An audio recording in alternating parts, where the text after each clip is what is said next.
Welcome to the inaugural episode of My Startup Story, a captivating series of Beyond Shodh that unravels the fascinating entrepreneurial journey of visionaries in the world of STEM startups. With this series, we feature stories that shows how dreams meet determination, how challenges spark innovation, how every setback is a setup for a comeback. In the world of entrepreneurship, every idea has the potential to rewrite the future.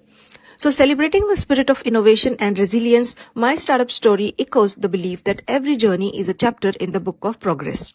So beginning with the first episode, we delve into the remarkable story of Dr. Raja, the founder and CEO of Genotypic Technology, Indian pioneering genomics company with the mantra Genomics Simplified. With a career spanning over 25 years, Dr. Raja has been at the forefront of applying genomics to address real-life challenges. His journey began in 1998 when he founded Genotypic Technology in Bangalore, and since then the company has been an integral part of over 6,000 research projects, boasting over 500 publications and over 50 patents and more than 25 products in the market. Notably, Dr. Raja's expertise extend beyond the realm of traditional genomics as he actively leads Genotypic in venturing into diverse domains such as AgBio, diagnostics, pharma, establishing them as separate divisions. Beyond Genotypic, Dr. Raja wears multiple hats, including being the founder of Qtlomics, where genomic technologies are applied to AgBio, and serving as an executive council member at ABLE. He is also involved in steering the Indian biotech startup towards success as a co-founder of IBioM, an organization connecting biotech MSMEs and startups to create vibrant local and national communities. Tune in as we unravel the layers of Dr. Raja's startup story, a narrative rich with innovation, resilience, and a relentless pursuit of pushing the boundaries of genomics to make the positive impact on society. So, welcome to Beyond Shodh, sir, and thank you so much for accepting our invitation. Thank you. I'm very pleased to be on this podcast. So, sir, to start with this interview, could you please share with us your background and what initially motivated you to establish Genotypic?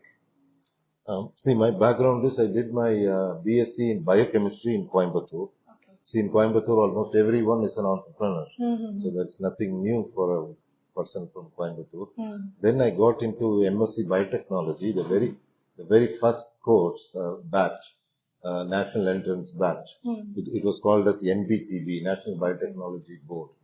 I saw how biotechnology was growing in India. Then after my masters, I did some time in Pune, where I met visionary people like Professor Kannan, Professor Modak and others. And then I moved to Madurai Kamaraj University. There with Professor Dharmalingam and many other people. Professor Krishnaswamy was there. Yes, Krishnaswamy. And then bioinformatics, Krishnaswamy, visionary scientist. Then that time itself I wanted to start the company. But it took some more time. I finished my PhD in genetic engineering in the biotechnology department. Then went to Israel to work on human genome project. There I got first-hand experience with all companies, new companies being started. That's the time Israel was being called as the startup capital. Okay. Until then Israel was struggling. That is the time Israel was becoming a startup capital.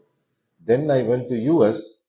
And then I met my wife, and then we both decided we'll come back to India to start Genotypic, and then to bring the new genomic technologies to India, and then also develop new technologies in India, and then take it throughout the world. That's like to be competitive globally. That was the aim. And so 1998, we came back to India to start the company. We still were in Israel working. At that time. So that's the motivation is not to do the same thing. People say, no, there are lots of ants going, but only those ants which go out of that line and find something new and come back. So that's what we did. So, sir, another initiative of yours, or we can say the venture of yours, is Qtlomics. Yeah. So, can you please tell us about this also? See, our mentor and the CEO of the Israeli company was Danny Zur. So he suggested, why not India is an agriculture company working on agriculture projects. So why not start something specially for agriculture? So we started Qtlomics 10 years ago. Just now finished 10 years. And then Sudha, so I'm heading Qtlomics. We are all together anyway.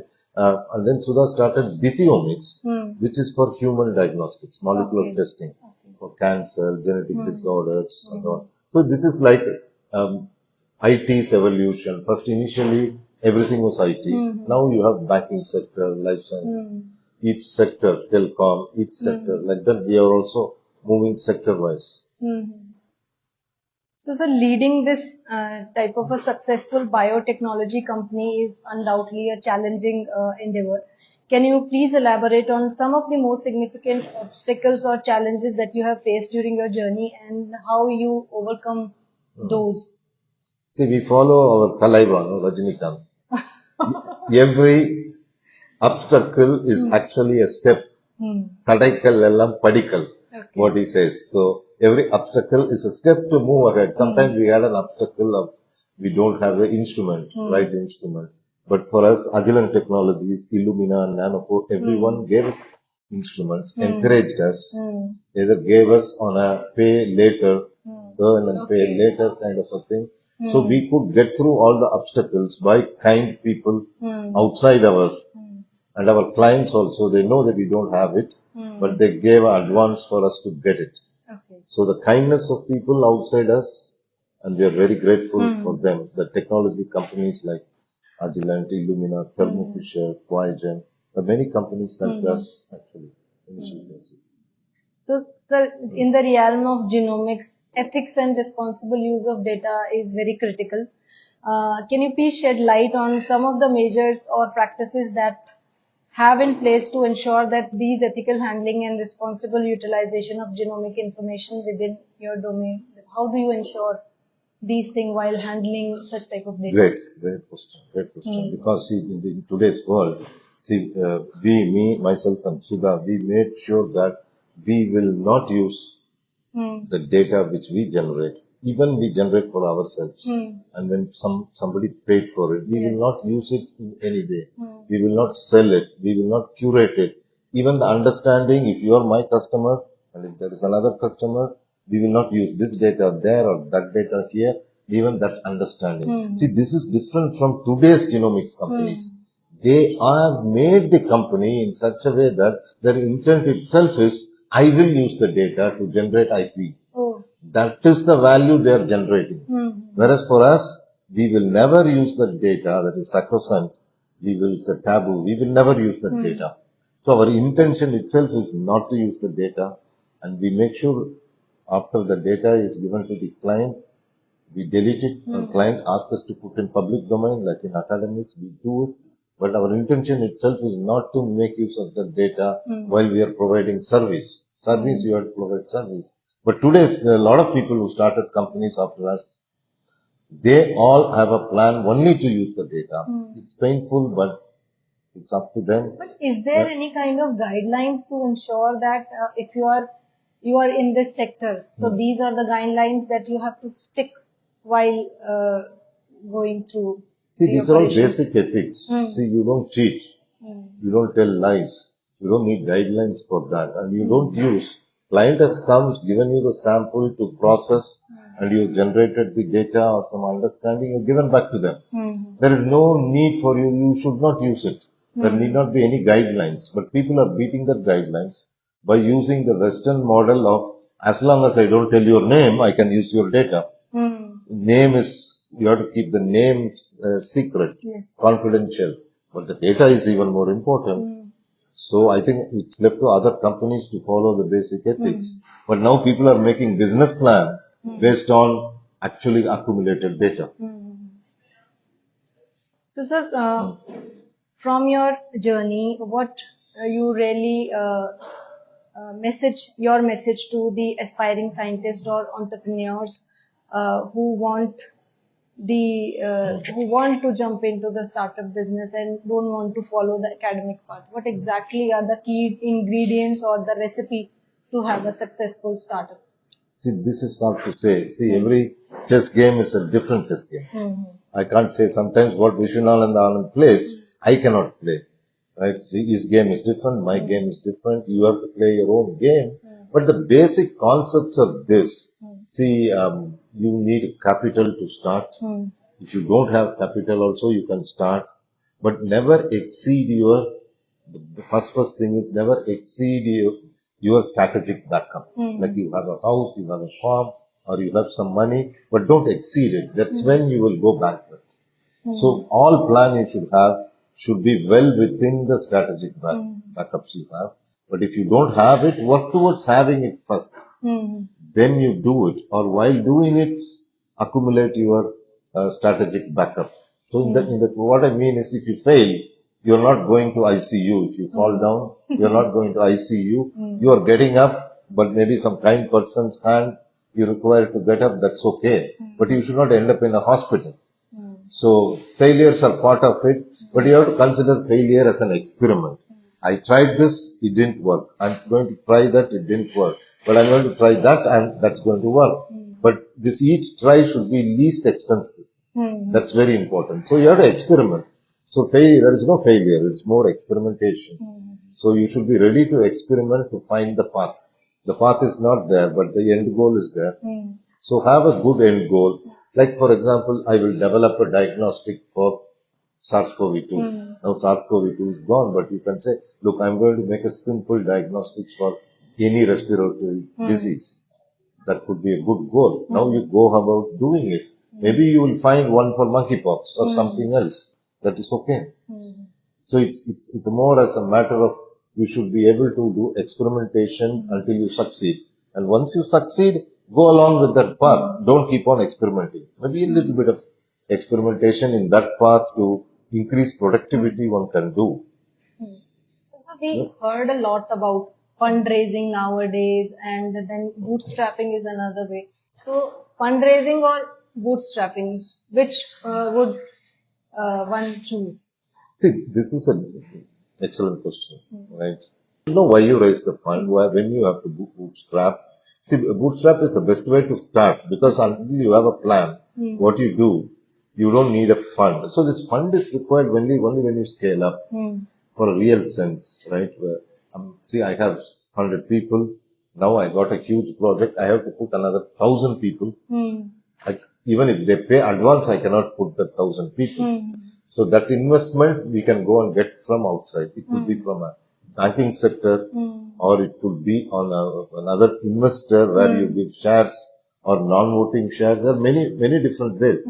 But only when you scale up, you require the funds.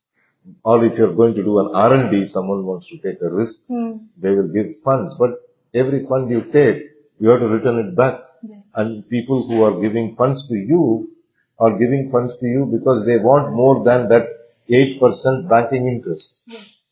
Firstly, will you return it? That's an important question. And then will you return more than 8%? Or are you going to give a blockbuster return and then you say, boss, look, I'm going to find the gold mine. If I don't go find the gold mine, nothing will be returned. So you have to be very clear for what purpose you are raising the fund. For example, ours is what we call as self-sustaining business, which means if I invest 1,000 rupees, I'm going to make 5,000 rupees. Whereas in an R&D business, it's different. I invest 1,000 rupees, it all evaporates. I'm only having a patent. Maybe that patent is $1 million. So what fund, from whom you raise is very important, but you should be, one thing, to be an entrepreneur, you should firstly have that mindset that I am going to return back the money. Yes. With at least that reasonable bank interest is the least. So we are doing it for Qtlomics. All the investors, we are giving them the slightly more than bank interest and closing it. So carefully choose the way. If it is necessary, then only raise fund. Otherwise, don't just everybody is doing, so I also do. Yeah, funds are important. See, we are into capitalism. You need funds. Whether you get the funds from the investor or from yourself, your relatives and friends, that's the way you start. Yourself, relatives, friends, what you call angel investors. Then you can have to go get it from the bank. Then you learn how to handle your finance. So don't take funds if you don't know how to handle the finance. Then finally, the fund, whatever you get, you should know you have a way to make it 10x. Otherwise, don't take funds. So given the rapid advancement in the biotechnology sector, how do you perceive the growing need of deep biotech solutions in addressing future challenges within agriculture and also the biomedical sciences? See, this is an interesting question. See, because almost everything we are reaching a plateau or a end of it. Like there are no new antibiotics. People have screened it enough. People are doing drug discovery, drug screening. There also we are reaching almost the end because now too much effort has to be put and the rewards are less. So now, but novel methods like CRISPR technologies has come. So novel applications, novel methods have come. So you have to adapt to those novel methods, wherein the efforts can be low, risk can be high, but the reward is also high. So that's where both agriculture, traditional breeding is almost coming to an end. Though that's the way we make the seeds, but there is GMO.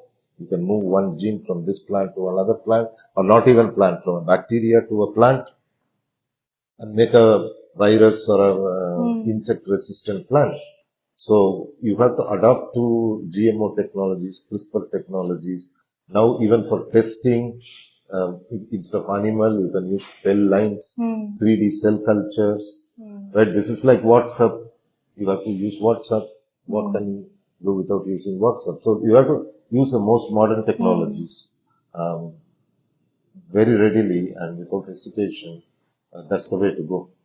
But sir, regarding GMOs, I think the laws are in India is not very favorable. It's just now that some relaxations has been given. So as compared in US, we have so many crops that are GMO. So for achieving a sustainable goal, we should opt for GMO. Is it a correct? No, it is not GMO. I'm just saying GMO is one technology. Yeah. CRISPR is one technology, or some way you knock down the gene. But see, you see, almost everything we use is a GMO. Yeah. Insulin is made as a GMO. It is not, E. coli is not naturally making insulin. Similarly, you take antibodies, monoclonal antibodies. They are not made by monoclonals. Even monoclonal is a kind of a GMO, but from there it is cloned. You are getting all monoclonals from only GMO. All the vaccines we took are GMO. Yeah. Even the native vaccines are also made by genetically modified virus. So without GMO, nothing is happening in biology. This is in food products. Having an insect gene from insect, it's more like a taboo. There is no scientific basis for it. So the laws will change tomorrow. Yeah. Day after tomorrow. Hopefully, technology. Yes. Yeah. So sir, during your journey around, I think it's 25 years 25 of journey. Years, yeah. So how do you see your family support contributed to your personal and professional growth? I told you, we started as a family. My wife and me only started. And my sons, of course, they were always eager and enthusiastic about it. And our extended family supported us. My side and Sudha's side also, they were always encouraging. No one said, quit this and take up a job. I don't think anyone said that. So since we were together, and Genotypic, everything we consider as a family itself. Genotypic is our first son, we always say. So that way, there is family is fully there. Not just supporting, it's fully very much there. Great, sir. So what are your thoughts on the current entrepreneurial ecosystem in India that we are having in terms of deep tech startups and all? And can you suggest some of the improvement that is required to make it more supportive towards these startup culture? Yeah, see, now in Bangalore itself, there are 1,000 biotech companies. Okay. There are 10,000 biotech startups in India. So it has come, whether we like it or not, this revolution, startup revolution, which I saw in Israel happening in the 2000, it's happening in India. There is no stopping to it. So it is going to happen. But what is the problem is, or what one should do is, See, all the government and everything is all influenced by big corporates. Okay. Reliances, Biocons, all these large corporates, large pharma companies, large vaccine companies are influencing the government. Whereas the startups, no one really cares. They always say, a startup, let it become big enough, then we will handle them. So what we did was, we started a group. You can call it a party. Okay. New party. It's a political party. Okay. It's a trust called IBioM. IBioM. Yeah, Indian Biotech Startups and MSME Association. Okay. So we are going and pitching, look, government rules. See, you can put a rule for Reliance, you can put a rule for Serum Institute, because they are all billion dollar company, multi-billion dollar company. That rule cannot be there for a farmer. We are more like farmers. So where is the benefit for the farmers? Where is the funding for farmers? You get they are getting loans at 6%, 5%, and government also writing off loans for Reliance. How about farmers? I mean, small biotech companies. Why not give lower interest loans? Actually, Modi government indeed did it during the COVID period. They gave actually a interest-free loan of almost 50% of what loans we had during the COVID period to save all the MSMEs. Otherwise, everyone was crashing. But now you can give MSMEs for innovation, the same thing. We all paid back. We all paid back with interest. They didn't take interest for, I think, 7 months or 8 months. After 8 months, we paid the interest for all the 8 months. So like that, they can make it easier. So that why I'm wasting a lot of time to raise funds. If I have a 5 crore OD, you say, boss, here is 1 crore free for you. Take it. No interest paid for 1 year. The same thing they can bring, which they are doing it for big corporates. Okay. So with IBioM, we are doing this. We are trying our best to change government policy towards. Now we have IBioM. There is a Bangalore Tech Summit is coming in November. Okay. Bangalore Tech Summit, where IT, BT, Biotech, everything is there. So we have IBioM stalls, where only for 25,000 rupees, thanks to Active and Government of Karnataka. Anyone from India can get a good stall in that mega conference for just 25,000 rupees. And you can be together with IBioM, all other companies get together. So this is for startup. We still do not have a startup culture.